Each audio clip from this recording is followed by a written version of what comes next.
Thank you so much for staying with us. So many things one may not even be able to catch up with as regarding the PDP. Court cases totaling over 15 are on the table now. Lawyers are in fact even confused, not to talk of laymen in this matter. People are wondering what exactly is the way out for the People's Democratic Party since the last year or so, since the party lost at the center. One is wondering when the party will really sit up and build and forge a viral opposition for Nigeria's democracy. Well, tonight we'll be talking to one of the member of the Board of Trustees of the PDP. He also was vied for the national chairman of the party. Chief Bode joins us on the program. Many thanks for coming on the program. Always a pleasure to be here. It's a case of the more you look, the less you see. That appears to be what exactly is happening now. The FCTI court in Abuja yesterday sacked Senator Alimadu Sherif, but we know that's perhaps not the end, because there are other court cases hanging here and there, one in Lagos, one in Port Harcourt, a few others in Abuja, and you wonder, is the party headed for some level of destruction or what? I don't think so. You know, when you've been in power for about 16 years and you have become so self-confident and so self-conceited, and you forget the foundational tenets for which the party was established, you are bound to go into a state of flux. That is the kind of shock therapy we are all going through, that kind of an experience. But to me, like I've said at several fora, it is not a fundamental structural defect. All these crises are based on personal ambition, ego, and all that. And they can be resolved very easily. You are a member of the Board of Trustees, yeah, and a member of a colleague of yours in that committee was to head the Reconciliation Committee. Yeah. To give us an understanding of what happened, why did that reconciliation fall out? Why did it break down? No, you know, the Reconciliation Committee met both sides, and they agreed on a lot of issues. And I believe the Sherif, Alimadu Sherif, was hammering on one issue, that the convention should not be held in Port Harcourt. And all arrangements have been concluded for it to be held there. So what does it matter if it is held in Port Harcourt or held in Abuja? But he had his own strong beliefs. And he had told us severally that he has been bruised, his ego had been bruised. And we can massage it if it is all genuine. But, you know, all this talk about disagreements, and they're not fundamental. But again, a lot of members of your party have said impunity is at the center of all of these crises. Do you see that? I mean, is the impunity still entrenched right now? Of course. There's still impunity in the party. Because when the founding fathers established this party, it was based on foundational principles of justice, equity, and fairness. It's like a tripod.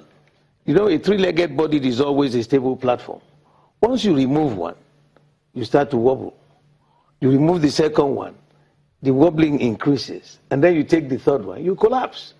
Now, impunity, of course, is part of, if you are quite genuine with the party, you are loyal to the party, you are absolutely dedicated to the party, you will follow the constitution. We have a constitution. It's not a lawless organization.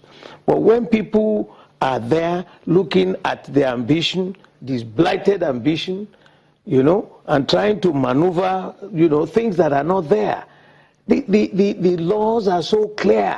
Because in the case of Senator Alimadu Sheriff and some of his concerns about the party, for example, I would like you to listen to the lawyer of Senator Alimadu Sheriff and some of the concerns when they got out of court about that issue, because Senator Alimadu Sheriff has said it looks like someone who is going to fight to the end. Do you think that at this case you still need him, or the party needs to do something, or you think the case in Abuja High Court, because I know that there is an appeal against the party, but with what as it stands now, do you still think that the party needs Senator Alimadu Sheriff? Look, a political party is like a police station. You don't close your doors. The way he came, he was brought in by Governor Wike and Ayo Fayose. They sold the idea. The BOT rejected it at that time, but with persuasion, because you are doing politics with persuasion and a bit of assurance from even Sheriff. Everybody said, okay, since he's coming for a few months to finish the term of Muazu, look, let's allow all this to settle. But then suddenly, you know, he became acting chairman. He conducted he was chairman of the NEC meeting that approved the convention. All the issues that go with convention, which you normally start from ward level to local government, to state, to zone, and then the national convention. Everybody believed that. Now, he took the form to contest for election. Remember, there was another ad hoc committee that was set up that did a rezoning, which zoned it back even to the Northeast. And people were beginning to feel, would this make any political sense? A Kerimadu report, which was a post-mortem analysis of what happened, why we lost, and the way forward, had been adopted by the NEC meeting. And having adopted that the next the next presidential candidate must come from the North, automatically means the chairman of the party must come from the South. But when he decided he was going to contest and they had rezoned it there, I smelled some rat. And I said, look, this would lead to a monumental because I remember that time there was a forum but again, the event of yesterday brings to the fore again some level of illegality.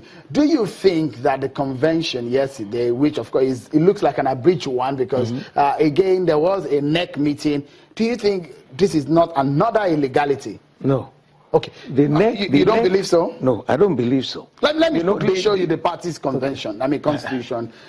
This is what the constitution of the party has amended in 2012, and this is what it says. Yeah. The section 51, 31 of subsection 4, talking about how the NEC meeting can be convened, and it says, it reads, let me quickly get it to you. The National Executive Committee shall meet at least once in every quarter at the instance of the national chairman or at the request of 2/3 of its membership, who shall notify the chairman at least 7 days prior to the meeting, and an emergency meeting may be summoned by the national chairman, having regard to all the circumstances of the agenda. Right. The quorum of the National Executive Committee shall be 2/3 of the membership drawn from at least 2/3 of the zones in the federation, and a simple majority shall pass any motion. I was at that venue yesterday. One thing is was there quorum?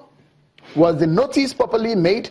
And was it an emergency meeting? All of these terms, were they met? You know, the point is, there was a need for an emergency meeting of NEC. Most of NEC members were in Abuja. Were in Port Harcourt at that time. And if they deemed it fit, that look, all the governors, you remember that for now, the full membership of NEC were appearing for election, all right? Because you didn't have the full membership. But those who have been elected, like state chairmen, were members. There are others who are statutory members. We were statutory members. And non-voting members? We are. Some of us are voting because I was before being a deputy national chairman, and so I could vote. There were board of trustee members, and you are looking at the full-fledged, which you couldn't get. But those who are waiting could still attend that meeting. It was an emergency because, one, the party was supposed to have a convention. The venue was locked down. Just a moment, sir. I would like to pause you, but we'll go on break. You will tell me what transpired, what are the intrigues in the vying for the election of that yesterday event. Okay. That's after the break. Join us again.